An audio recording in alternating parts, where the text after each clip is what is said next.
Back to another edition of the MerseySportLive Podcast. Today, I'm joined by just Paul in the studio. Well, you alright? Yeah, not too bad. How are you? Good, yeah. Good. Well, we're going to take a look back at a busy week of sporting action across Merseyside, including Marco Silva's time at Everton coming to an end, Liverpool's late win at Crystal Palace, Tommy Fleetwood's disappointment in Dubai, Stephen Bunting out in the quarter-finals to Gerwin Price, and Smith's homecoming at the M&S Bank Arena last Saturday night. But Paul, I think we're going to start with Marco Silva. I think it's only fair that we do. After last week's 2-0 loss at home to Norwich, are you still surprised that he's in the Everton hot seat at the moment? To be honest with you, yeah, I am. Losing at home to Norwich are one of the weakest teams, on paper anyway, in the league. And Everton didn't even look like winning that much. That's how bad they were. Yeah, they didn't look... Well, 2 late goals in the second half as well. It killed them. But I think that Everton had majority of the chances, but not putting them away could be pivotal if they're going to do anything this season. Yeah, it's one of those ones. I thought, although they had chances and stuff, I was never... I never looked like they were definitely going to score. You know, when it's like, they looked like they could score. Okay, they had loads of chances and stuff, but did they ever really look like properly threatening? You could argue, no. And that seems to be the problem at the moment for Everton. And also the defence. Norwich haven't won. I think they lost to Watford, was it, a couple of weeks before the international break? Yeah. And that was Watford's first win of the season. Mm-hmm. And Norwich don't look like a strong team at the moment. They did at the start of the season, looked all right. But then going away to Goodison, a game that everybody expected Everton to win. Everybody. Yeah. And falling to a 2-0 loss, we all thought it was game over. I was certainly expecting on Saturday or Sunday that I was going to see Everton sack Marco Silva. Yeah. And especially across the week, we've not really heard anything. He's actually got his press conference today at Finch Farm. But I'm interested to see what he actually says in that. Because definitely. I don't know how he can... He's papering over the cracks at the moment. Yeah. And I don't know what he's going to say to the media. Yeah, well, I don't know. They must... If they were going to sack him, they would have probably sacked him by now. He'll be in the hot seat for Leicester game on Sunday, 100%. Yeah. But then, if you look at their run of fixtures, what was it you said? Leicester. Yeah. We'll get onto that in a minute. But first I want to ask you, actually, where is it all going wrong at Everton at the moment? They just don't look like a team They just don't look like a team. You know what I mean? If you look at their team, player for player, they don't have a bad squad. Well, no, they've got a cracking squad. Yeah, some amazing players in that squad. But when you gel it all together, it's just not working. Is it confidence then? Could it be the manager's fault? It could be a lack of confidence in the manager. Well, that's true. Yeah, maybe they're not playing for Marco Silva anymore. Yeah. That, I suppose, is one way to look at it. Yeah, I would agree with that. But I don't know. They have, like you said, they've got an unbelievable squad. If you look at the team, like England's number one. Yeah. The strike force is a little bit threadbare at the moment, but they've got a good midfield, a solid midfield, with the likes of Sigurdsson and Delph. And even up front, really, it's not too bad. I don't know why he's not playing Moyes Keane at the moment. I don't really know the reason behind that. He hasn't really been given a chance, has he? He was nominated for Golden Boy of 2019. Yeah.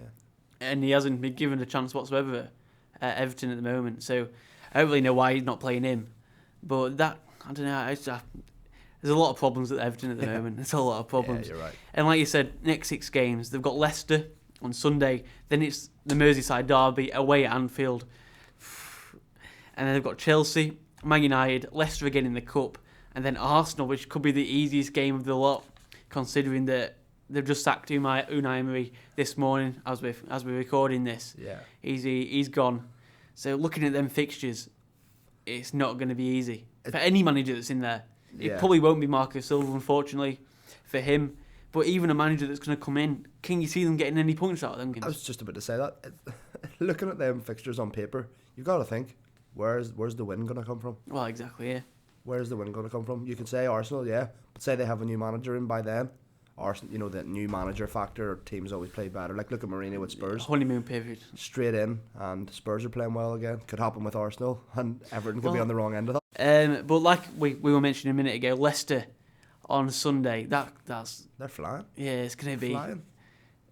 Yeah, I don't see how Everton are going to pick up any points away at Leicester at the moment. No, definitely not. Not many teams can. No, Leicester, I know we could say they're a surprise package again, but then they've got to. Are they I really? think it's a surprise package because if you look at their squad, it's quality. Like before the season started, if you were asking people who do you think could be the team to break into the top 6, people were saying Wolves and Leicester. Well, yeah, but we never expected Leicester to maybe get Champions League. And yeah, it's looking likely at the minute, isn't it? Well, yeah, it is. I think the biggest surprise is probably that Sinunchu. I can't pronounce his name. Yeah. That centre back. Oh, he looks. He's looks quality. He looks He's really stepped in from Maguire's spot. Yeah. And just made it his own. Been arguably better. Well, a bit controversial, but yeah, you could say it's been better. Yeah. Yeah, I would. Well, if you look at the way Harry Maguire's played for United, I know Man United have been poor so far, but who looks like a better defender at the minute? Well, yeah, you could argue that, I suppose, yeah. If Marco Silva does get the sack, who is going to come in to replace him? I think David Moyes is up there at the moment. He's the favourite. Try and find it, actually. I was going to have a look at the specials on Sky Bet and see what the bookies were saying. I think I heard somewhere that Eddie Howe is an Everton fan. Right. I don't know how true that is, but I did hear he's an Everton fan. But if you were Eddie Howe, like obviously he's one of the hottest prospects as a young manager. But I know he's at Bournemouth. Everton are a bigger club than Bournemouth. But would you want to go to Everton? Realistically, the thing with Eddie Howe is I think that he's never. Do you see him getting sacked from Bournemouth ever? No, ever. No. Like why would they sack him? Yeah, no. They've got no reason to sack him. Yeah, he's got a stable. So job he's there. got literally the most secure job out of any football manager that's ever had a job. Yeah, like, you're probably right. Like, no, they're not going to turn around and say you're doing bad. You've got from League 2 to the Premiership. You're sacked. Yeah, exactly. So yeah, he's got the most stable job in the Premier League and a manager's job like Unai Emery. He's been here for 18 months and a couple of bad results, like a bad start to the season, and he's gone. Yeah. So you never have that stability for your football manager. Yeah. And Eddie Howe's got that. So whether he wants to give that up and go and test himself at a club like Everton, then maybe. Yeah, there's two sides of it, isn't there, really? Because Everton are obviously a bigger club than Bournemouth. Yeah. And you would probably say they have better players on paper, would you? But then again, Bournemouth have some fantastic players. Yeah, but if you playing as a team, though, instead of rather than individuals. Because if you look at Everton's squad at the moment, they've got a great squad of individuals that would probably get into a lot of mid-table Premier League sides, would you have said? Oh, yeah. Would you said Sigurdsson could probably walk into the West Ham side? Yeah. So, but Bournemouth have got probably the team spirit, which is why they're so strong. So difficult to beat, yeah. Well, exactly. But I have actually got the Sky Bet. If he does get sacked, the people who might come in for him. David Moyes. Mm-hmm. Would you say that would be a good appointment? I know a couple of Everton fans and they do not want Moyes back. Yeah, but you would have think that you can't just judge him from his time after Everton. Yeah. He had a solid decade there. Yeah. And he was not a bad manager. No, but I suppose, would it work second time around? You could argue with that. It's happened a few times before. Not just in football, when people go back for a second term. Yeah. It hasn't been as successful. Rafa Benitez. That would be a good appointment. 8-1 though. 8-1. He's not. It would be a cracking appointment, but it's not going to happen. He could get the Arsenal job. Yeah. I don't know. You never know. Marco Silva might pull something out of the bag and get a win against Leicester. Well, yeah, we don't know. This is just speculation. Yeah. Like, we don't know. Nothing's set in stone. Mark Hughes. No. And then Mikel Arteta is 10-1. Would you Would he leave City? Would you give Arteta a chance? He's never been full-time manager of a club, has he? I know he's at City and he's was he caretaker? And he's under the tutelage of Pep, but well, yeah. Is it too early? Yeah, that's what I was about to say. Good player. But then if you look at Frank Lampard, he's doing a great job. He did a great job at Derby, and then that got him the Chelsea job. But that's only 2 years in management. Do you know what I mean? Arteta's been assistant for true, longer than he's been. Yeah, that's true. Yeah. And he's been probably the best Premier League club that we've seen in a while. Yeah. In Manchester City, he's learning off the best as well. So yeah, one of the best managers. Well, who knows? He could get the job, and he could do a really, really good job. Yeah. But he could also fail, and it's that gamble for Everton owners. Would it pay off? Okay. And do they want to gamble that sort of that sort of manager at this moment in time, or do they want to get a solid manager in? Like they got Sam Allardyce in a couple of years ago. Yeah. They just steadied the ship and got them. I can't remember the cade now. Mid-table, like 14th or something like that. But he was a proven manager that's going to do a good job at that end of the Premier League. Yeah. And he did a good job at that end of the Premier League. But then he obviously left. And was it Koeman that came in next? Ronald Koeman, yeah. Are you sure? I think so. No, he wasn't. He wasn't. Definitely was. Oh, I can't remember now. Anyway, but do they need somebody like that? Somebody like a Sam Allardyce figure that's gonna take them out of this rut and make them a consistent side? Well, now realistically, this season, regardless of whether Marco Silva gets sacked today, tomorrow, a month's time, he doesn't get sacked at all, then I highly doubt Everton are going to get relegated, right? Oh yeah, that's not a chance. But then they're not going to get top 6. So what are their realistic expectations for the season? Nothing, just literally just mid-table. Mid-table, right? Well, they're probably going to get that anyway. So why not take a gamble? Why not say to Arteta? Well, that's true, yeah.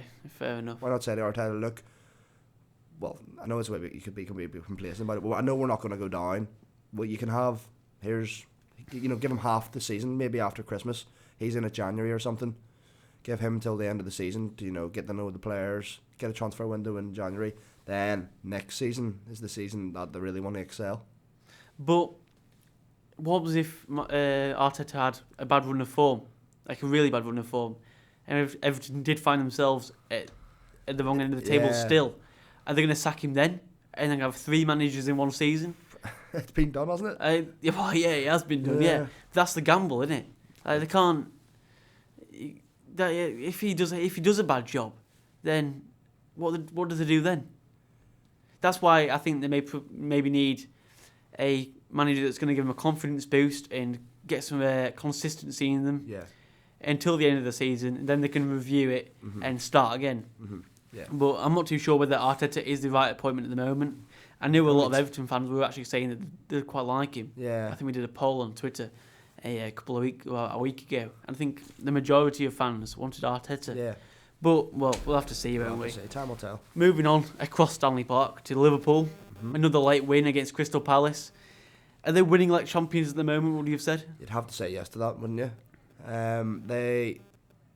There's a few seasons ago, Palace has been a bogey team, really. Well, yeah. And Palace is a tough place. It's one of those ones where you're like, oh, we're away to Palace. You have to be a tough one. You have to win them sorts of games. Yeah. Was it City that lost 1-0 against Crystal Palace a couple of seasons ago? Was that last season? I think. Did they not draw 1 each? I can't remember now, but they're not going to be an equaliser. Every top team seems to struggle away at Crystal Palace. Yeah, it's a tough place to go. Yeah. Well, maybe it's Roy Hodgson. Yeah, tough place to go, but then, as you say, Liverpool came from behind, didn't they? No, it was 1-0, and then Crystal Palace equalised through Zaha, I believe. Oh yeah, and then Firmino scored in the 86th minute. Well, there you go. There's been a few times. It seems to be nearly every game at the moment that they are not starting the best, but then winning it late on. Mm-hmm. And if they carry on doing that, I can't see why they aren't going to win the Premier League. No, I would have to agree. But they do look.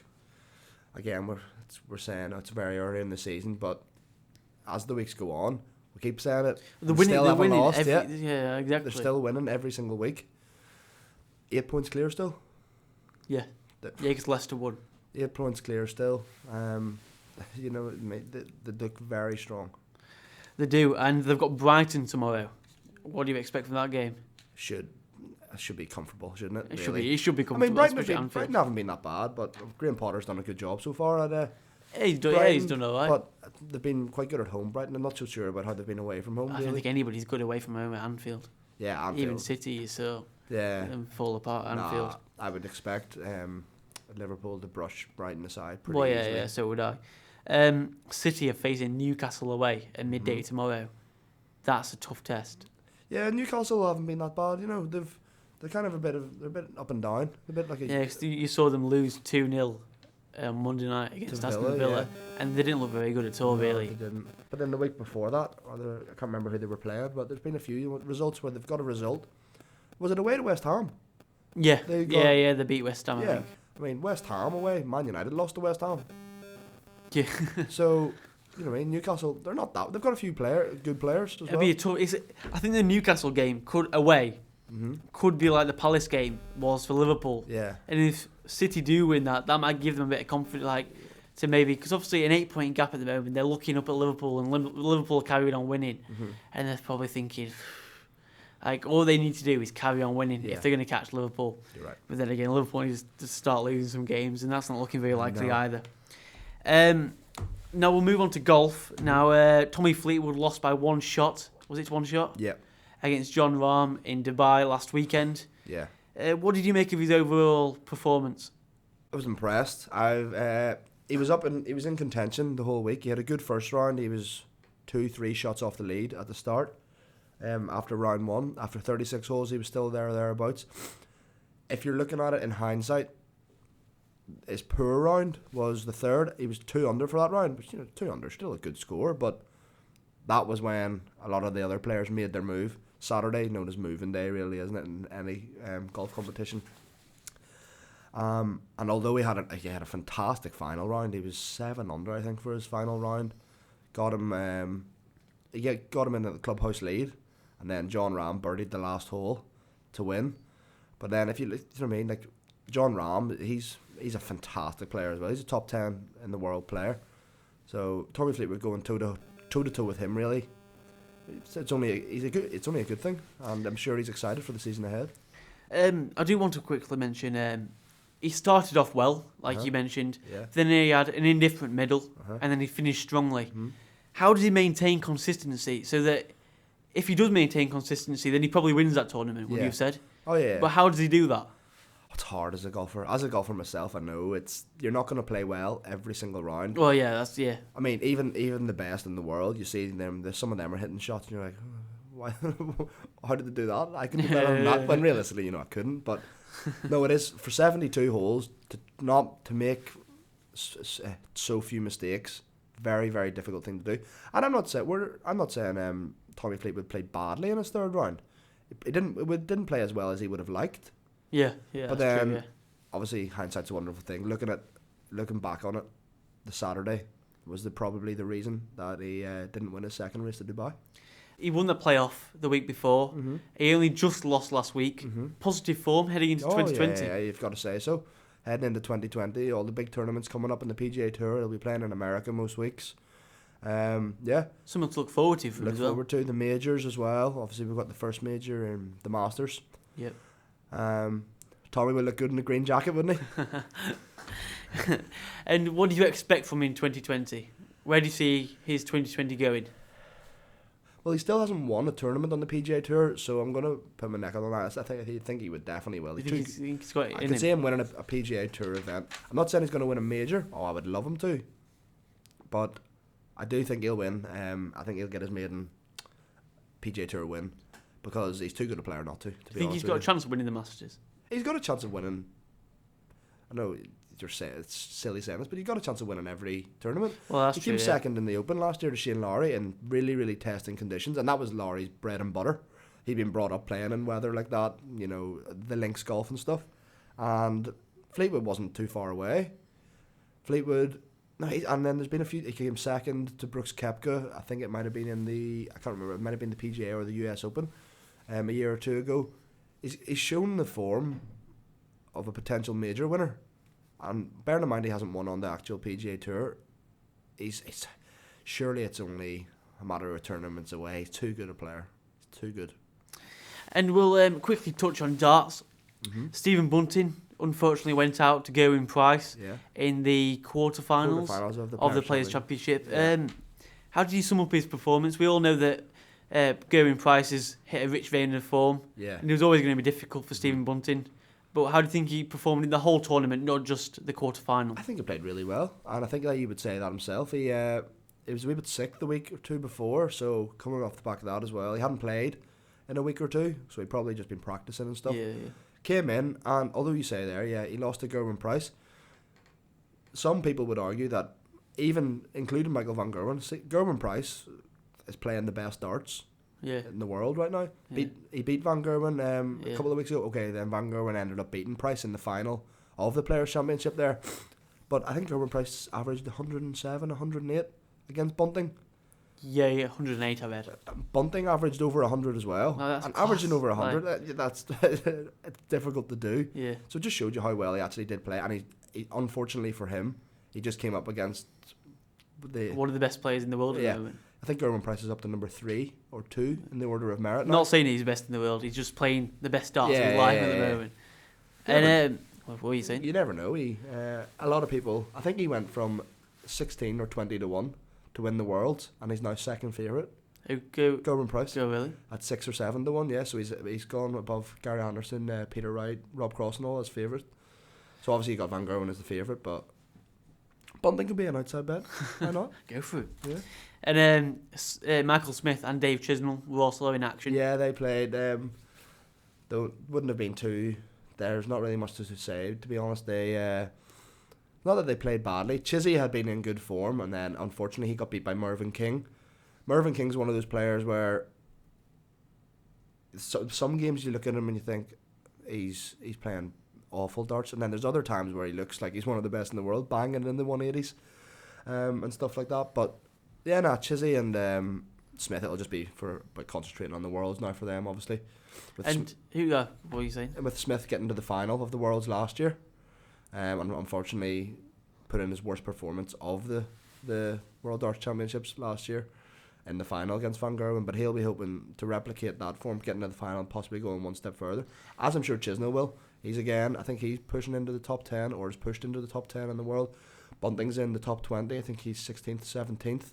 So there's 3 darts players from Merseyside who they're all fancied them chances at Ali Pali. And like you mentioned, the World Championships are nearly upon us. Mm-hmm. Not just Merseyside, but the whole, taking into consideration everybody that's going to be involved in the World Championships. Who do you see coming out on top? I don't want to say Van Gerwen, so I'm not going to say Van Gerwen. But I might be a little bit Northern Irish biased here. There we go. Say Daryl Gurney. Oh, right. Oh, why is that then? And not because of his nationality. Well, he's a fantastic player. I know. All jokes aside, he's a brilliant player, and I don't see why. It's one of those ones you can make an argument for so many different players. Yeah. Gary Anderson, if he finds his best form, Peter Wright's been playing fantastic. Well, it's down to how they perform on the day, don't it? Exactly. Yeah. And you were at the boxing. I'm going to talk about boxing now. Yeah. Our last topic. You were at the boxing on Saturday night at the M&S Bank Arena for Callum Smith against John Ryder. Yeah. You could argue that it wasn't Callum Smith's best performance. It was a bit lacklustre. But what do you make of it? It wasn't the vintage Callum Smith that we saw. We saw the Callum Smith that knocked out George Groves, the Callum Smith that knocked out Hassan and Dam. That Callum Smith looked unstoppable at super middleweight. On Saturday night, I don't know whether it was the tactics of John Ryder. He hit his game plan perfect. Him and Tony Sims put together a perfect game plan, and it nearly came off. It did come off in some people's eyes, because a lot of people think that he actually won the fight. But then Smith, he didn't look good, but at the end of the day, he won. That's all that matters, really, isn't it? So, I did actually watch the fight, and as not a big boxing fan myself, I did expect a Ryder win after watching it on points. I was a bit surprised that Callum Smith actually got the win. Yeah. Were you? Sitting ringside, me and all the others that were there, and then even you can sense something in the arena when the scores were getting called out. We knew it wasn't going to be that wide for Ryder, because it's in. I'm not saying it's. But it's kind of an old cliche. It's in Liverpool. Yeah, he's the champion. Yeah, you have to go to the champions to win. Sometimes it's like the old saying in boxing. You have to go to the champion's backyard and take it off him. You can't just. You have to snatch it off, and you can't just try and take the titles off him. So when those scorecards got announced, 2 judges had it by 4 rounds to Smith. 1 had it by 6. 1 had it by 6. So that's 9-3 to Smith. I'll touch on that. I'm going to talk about judges' scorecards in a second, but the whole sense in the arena was that's okay. A lot of people have had Smith winning the fight. Like, don't get me wrong, but not if by Smith had that won much. by 1 or 2 rounds, I don't have a problem with that. Yeah, I don't have a problem with that at all, because he did win. I think it was the way at the start of the fight, the first 4 or 5 rounds. You can argue Callum Smith only lost 1. You can argue it was 3-2 Ryder. It's one of those ones with what you like as a judge. First round, you could say Smith, not a lot happened, but a lot of people give Smith the early rounds, which I think is why he might have ended up getting the decision, because John Ryder got better and better as the fight went on. Especially in the 11th round. 11th round was a big round for John Ryder. But yeah, as I said, the sense ringside was, that's very wide. It's a very wide scorecard. Very wide, but you can't really do anything about that, can you? The judges' well, no, scorecards. it's just up to them, isn't it, really? Yeah. And what do you want to mention about the judges' scorecard? It's a lot of people have said it. It's I don't want to say it's a joke, but there's so many scorecards now that are so far off. Yeah. I know fans aren't experts. I'm a fan myself. Yeah. I know we're not experts, but we all, when we're watching a fight, you're like, oh, you're texting your mates, you're like, oh, I think Smith's got this at the minute. Oh no, Ryder's looking the more likely for me. I cannot see, and I would say 99% of people who agree with me, I cannot see how you can possibly give that 9-3 to Callum Smith. Sorry, like I think that you're only giving John Ryder 3 rounds out of 12. Like that doesn't sit right with me at all. And it's not just the first time it's happened. It happened a good few times. Like the week before, McGregor, Scottish fellow was fighting. I don't know if he's Scottish actually, but it was in Scotland. It was in Glasgow, and he got given the decision. It was a close fight, but he got given it quite wide on the scorecards. Again, why? I've heard a lot of people, a lot of boxing journalists say the UK is becoming like Germany now for scoring, because it always used to be seen that Germany, you go to Germany, and if you don't knock the person out, you're not going to win. Yeah. Happened like with Martin Murray and Arthur Abraham. Obviously, the exception is Tyson Fury beating Klitschko, but he beat him comprehensively. And a lot of people are saying the UK is becoming the new Germany. Nobody wants to come here and fight, because they're like, what's the point? I'm not going to get a decision. Yeah, that's true. Yeah. John Ryder, and then a lot of people were just like, oh, it's because Callum Smith was in Liverpool. He's got a biased decision. But if you look at it, Callum Smith boxed in the World Boxing Super Series away from Sky Sports and Matchroom, who's his promoter. John Ryder actually fights at the Matchroom gym. Tony Sims is like the head trainer at the Matchroom gym. That's where John Ryder trains. Sorry. So I'm not saying it's not it's corrupt. It was in Liverpool. He got the home decision. I'm not saying that. No. If anything, John Ryder's the more Matchroom fighter than Callum Smith is. Yeah. So although the decision, I don't have a problem with Smith winning. Personally, I had it pretty close, maybe. Yeah, it was definitely Ryder. close. It was. Yeah. It was. No, it wasn't a 9-3 to Callum Smith, but it also wasn't 9-3 to John Ryder. It wasn't 9-3. Yeah. So it was quite close. Yeah. So it was probably difficult to score. Yeah. But not that difficult. But I think again for Smith, looking ahead, he did say in his post-fight press conference that he doesn't know what it is, but it's just like the big name. He needs the big name. He wants to fight the big name. But that could be a problem for him. Well, he put in a poor performance against, I can't remember the fella's name, but he was the guy who was basically a kickboxer. The problem is though, if he just gets a big fight and he can't comprehensively beat these. Mm-hmm. I'm not going to say easier fights, because that's not really fair on the people that he's fighting. But these the not big names like Canelo and stuff like that. No, I know exactly what you mean. Could that cause him problems? Because if he doesn't beat them sort of people, then is he going to get the fights like Canelo? You can look at it in a number of different ways. As I said, he put in a bad performance against the kickboxer. And then he goes and fights George Groves, and he was fantastic against George Groves. That's a big name as well. So. Exactly.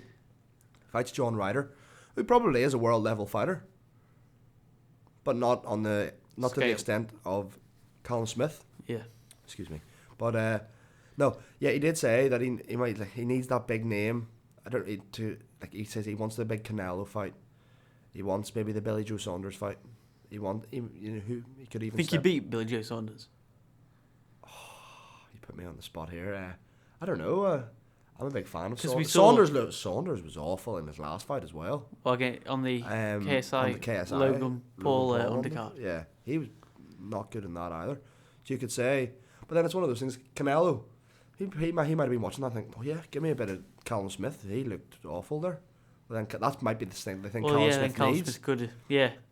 Callum Smith could school him. He could. Canelo's a different breed altogether.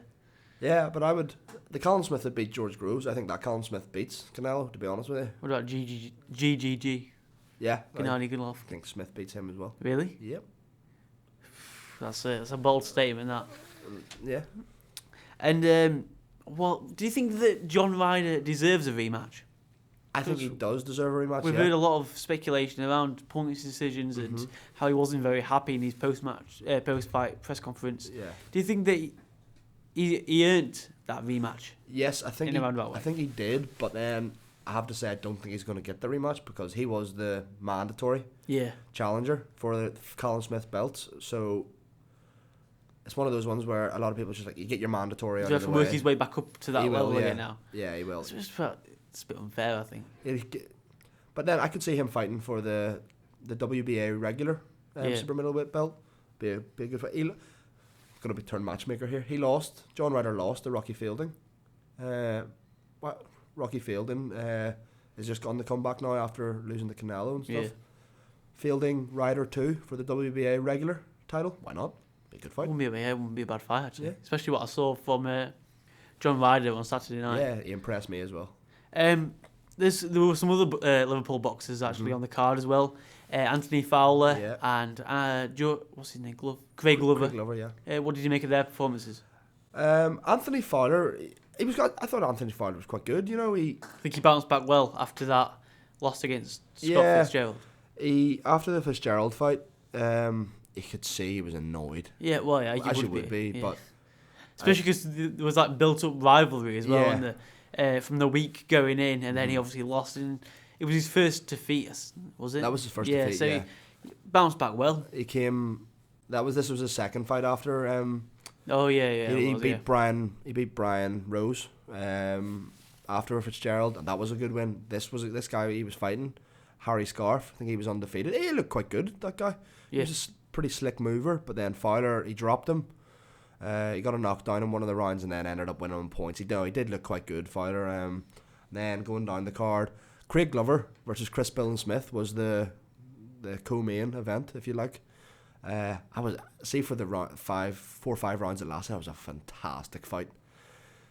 Craig Glover landed his own shots against Chris Smith. Chris Smith, arguably, people think he beat Richard Riakporhe, which Richard Riakporhe is one of the best in Britain at the minute. I feel bad for him. He landed his own shot. There was a few times where he looked like he had Bill Smith in trouble, but it just wasn't to be. Chris Smith was too big, too powerful. But Craig Glover will have no problem coming back. He's too good to not come back and rebuild and then go again. I don't see why not. And then further down the card, we had an all Merseyside clash: Birkenhead versus Liverpool. Sean Dodd versus Tom Farrell, and that only went 4 rounds, and then ended up going to a decision after 4 rounds because of a cut on Tom Farrell's eye.